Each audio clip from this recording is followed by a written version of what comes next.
தம்பி இப்ப மதுரையில வந்து திருப்பரங்குன்றத்துல வந்து கோர்ட் ஆர்டர மீறி ஒரு பெரிய கிரைம் நடந்திருக்கு பாத்தீங்களா?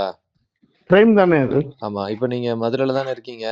ஆமாண்ணே, முதல்ல இருக்கேன். அதாவது இன்னைக்கு ஹைகோர்ட் ஆர்டர் பண்ணியிருக்கு.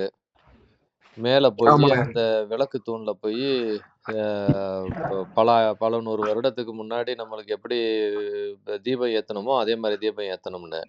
இது ஆமாண்ணே. வெள்ளைக்காரன் காலத்துல இருந்து நம்ம தீபம் ஏத்துனத நிப்பாட்டி வச்சிருந்தாய்ங்க. இல்லையா? இஸ்லாமியர்கள் அன்னைக்குள்ளவங்க சில பேர் சில பிரச்சனைகள் பண்ணனால, அது வந்து தீபம் ஏற்றுறது நின்று போச்சு. ஆமாண்ணே. இத்தன வருஷம் கழிச்சு, இப்ப தான் அந்த முருகன் புண்ணியத்துல ஹைகோர்ட் ஆர்டர் பிரகாரம் இன்னைக்கு தீபம் ஏத்த சொல்லியிருக்கிறாங்க. சுவாமிநாதன் சொல்லி ஆ ஜட்ஜி அவரு. ஆமா. ஹைகோர்ட் ஆமா. ஜட்ஜு ஹைகோர்ட் ஆர்டர் பண்ணியிருக்குது. ம். இப்ப இவங்க எல்லாரும் போய் இன்னைக்கு தீபம் ஏத்துறதுக்கு மக்கள் போம்போது, தமிழ்நாடு அரசு எல்லாரையும் தடுத்து நிப்பாட்டியிருக்கு. இல்லையா? ஆமாண்ணே. அ 200% வந்து தமிழ்நாடு அரசு ஏன்னா தமிழ்நாடு மதுரை. அரசு முதல்ல இந்த தீபம் ஏத்தக்கூடாது அப்படின்னு சொல்லி அப்பீல் பண்ணிருந்துச்சு ஹைகோர்ட்ல. ஆமாண்ணே. அது சேகர் பாபு லைன்ல வந்துகிட்டே இருக்காருண்ணே. ஆமா. அப்ப அப்பீல் பண்ணி யானை கூட வந்து உள்ள வந்து நுழைய விடக்கூடாது அப்படின்னு. ஆமா. இப்ப தமிழ்நாடு அரசு ஃபர்ஸ்ட் அப்பீல் பண்ணுச்சு ஹைகோர்ட்ல தீபம் ஏத்தக்கூடாதுன்னு சொல்லி. ஆமாண்ணே. அதையும் மீறி டபுள் பெஞ்ச் வந்து தீபம் ஏத்தணும் அப்படின்னு சொல்லி ஆர்டர் பிளேஸ் பண்ணிட்டாங்க. சிஆர்பிஎஃப் போலீஸோட வந்தாங்க இன்னைக்கு. அவங்களையும் சேர்த்து அரெஸ்ட் பண்ணி சொல்றாங்கண்ணே. தமிழ்நாடு போலீஸ் என்ன பண்ணுச்சு, சென்ட்ரல் ரிசர்வ் போலீஸையும் சேர்த்து நான் அரெஸ்ட் பண்ணுவேன். எல்லாரையும் அரெஸ்ட் பண்ணுவேன்னு சொல்லுச்சு. ஆமா. அது வந்து ஹைகோர்ட் ஆர்டர மீறிடுச்சு தமிழ்நாடு போலீஸு. 144 போட்டிருக்கோம். ஆ, அது சடனா வந்து 144. ஏன்னா ஆ, வந்து பேரிகேட்டை மீறி நாங்க வந்து அவங்க வந்து வந்தாங்க. ஆ. அதாவது அதுக்கு 144. ஃபர்ஸ்ட்டு கலெக்டர் வந்து அ கோர்ட்டுக்கு நேர் விரோதமான செயல செய்றாரு. ஆமா, பிரவீன்குமார் ஆமா. கலெக்டர். பிரவீன்குமார் கலெக்டர் நேர் விரோதமான செயல செய்றாரு. ம். அதுக்கப்புறம் இதுக்கு இன்சார்ஜ் என்ன எஸ்பியா? க க யாரு? ம தமிழ் ம லோக்கல் மதுரை எஸ்பியா? இல்ல மதுரையில உள்ள யாரு? இப்ப இருக்கிறவன் யாரு? எஸ்பியா? செயல் வீரர் எஸ்பி தானே. எஸ்பி தானே இப்போதைக்கு அந்த ஏரியால. ஆமா, செயல் வீரர் எஸ்பினே. கமிஷனர், மதுரை கமிஷனர் இருந்தாலும் சரி, கமிஷனர் இல்ல ஜெனரலா வர அந்த மாட்டாங்க. ஏரியா திருப்பரங்குன்றம் எஸ்பி தானே வந்து நின்றாரு. லேடி எஸ்பி எஸ்பி தானே. எஸ்பி அதுக்கப்புறம் போலீஸ்காரங்க எல்லாம் நின்றுருப்பாங்க. ஆமா ஆமா ஆமா. இப்ப விஷயம் என்னன்னா, இது நேரடியா கோர்ட்டோடைய ஆர்டர வந்து மீறுறாங்க இவங்க எல்லாரும் சேர்ந்து. கூட்டு களவாணிகள். 200%. அதாவது கூட்டு களவாணிகள். மினிஸ்டர விட்டுருங்க, சிஎம் விட்டுருங்க. சரியா? ஏன்னா அவங்க ம். வெளிப்படையா வந்து இந்துக்கள நாங்க அழிப்போம். இந்து சனாதன தர்மத்த அழிப்போம்னு சொல்லி சிஎம் வந்து சத்திய பிரமாணம் பண்ணியிருக்கிறாரு இல்லையா? அவரு துணை ஆமா. துணை சிஎம்ல இருந்து எல்லாருமே வந்து இந்து சனாதன மதத்த, இந்து மக்களையும், இந்து மதத்தையும் நாங்க அழிப்போம்னு சொல்லி சத்தியம் பண்றாங்க.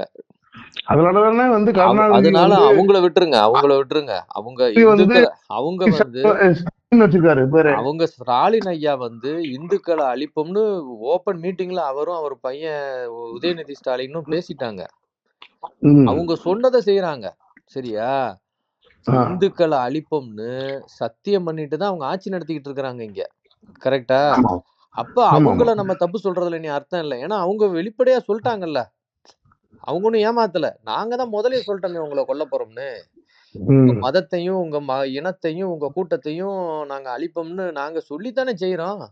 அத ம். புரிஞ்சுக்கிற அளவுக்கு உங்களுக்கு அறிவு இல்லன்னா, ஹிந்துக்களா நீங்க வேணாலும் போய் செத்து தொலைங்கன்ற ஒரு மைண்ட் செட்ல உதயநிதி ஸ்டாலின் வந்துட்டாரு. ஸ்டாலின் ஐயாவும், உதயநிதி ஸ்டாலின் ரெடி ஆயிட்டாங்கல்ல அதுக்கு. ஆமா ஆமா. இப்ப கேள்வி அது கிடையாது. இப்ப கேள்வி என்னன்னா, ஒரு ஹைகோர்ட் ஒரு ஆர்டர் குடுக்குது. அந்த ஹைகோர்ட் சட்டத்தை ஆர்டர மீறி சட்டத்தை வந்து கவர்மெண்டே மீறுது. கவர்ன்மென்ட் இல்ல. கவர்ன்மென்ட் அதிகாரிகள். சரியா? ம். இப்ப கேட்டா அவன் ஸ்டாலின் ஓடி போயிருவான். ஓடி போயிருவாரு. உதயநிதி ஸ்டாலின் எனக்கு தெரியாதுன்றுவாப்ல. சரியா? ம். இப்ப இந்த கலெக்டரு, எஸ்பி அப்புறம் அன்னைக்கு போலீஸுக்கு வந்து நின்டானுங்க பாருங்க போலீஸ்காரனுங்க.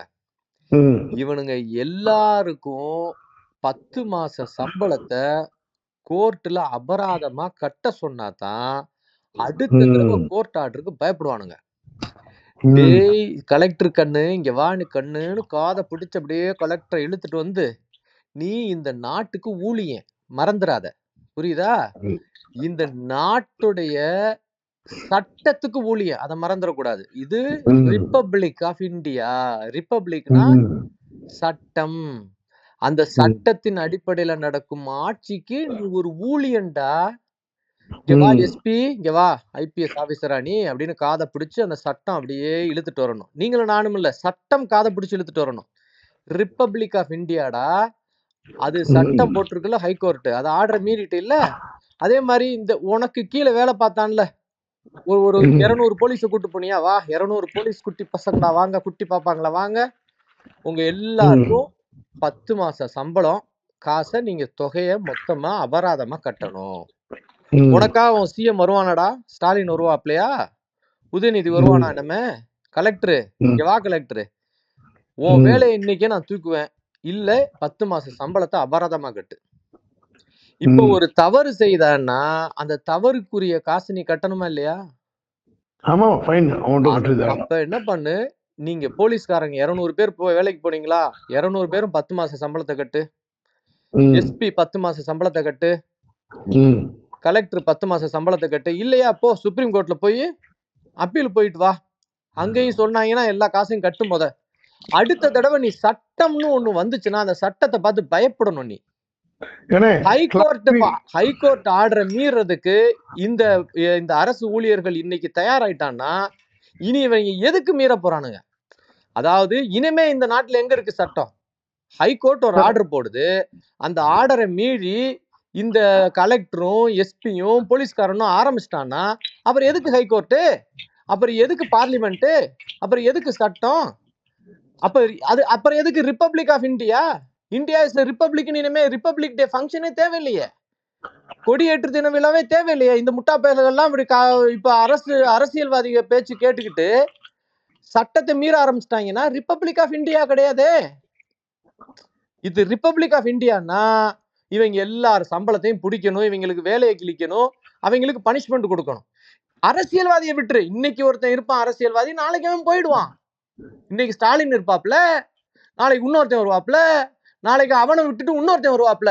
இந்த அரசு அதிகாரிகள்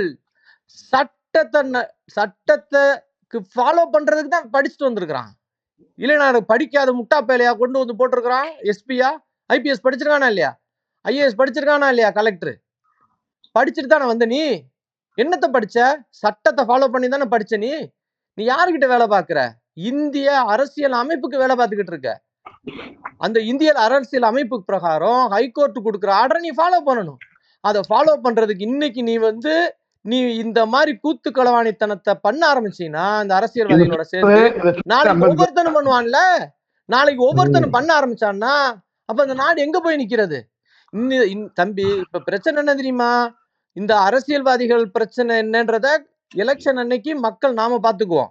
ஆனா அந்த அதிகாரி பசங்க இருக்கானுங்க பாத்தீங்களா, இவங்க சீட்டை கிழிக்கலன்னா இனிமே ஒரு ஹைகோர்ட் ஆர்டரையும் இவங்க யாருமே வந்து ஃபாலோ பண்ண மாட்டானுங்க. இது ஆக்சுவலா என்ன தெரியுமா? ஹைகோர்ட்டையும் இந்திய அரசியலமைப்பையும் நம்ம சட்டத்தையும் இந்த அதிகாரி வர்க்கம் காரி துப்புனதுக்கு சமம். இன்னைக்கு நடந்தது என்ன தெரியுமா?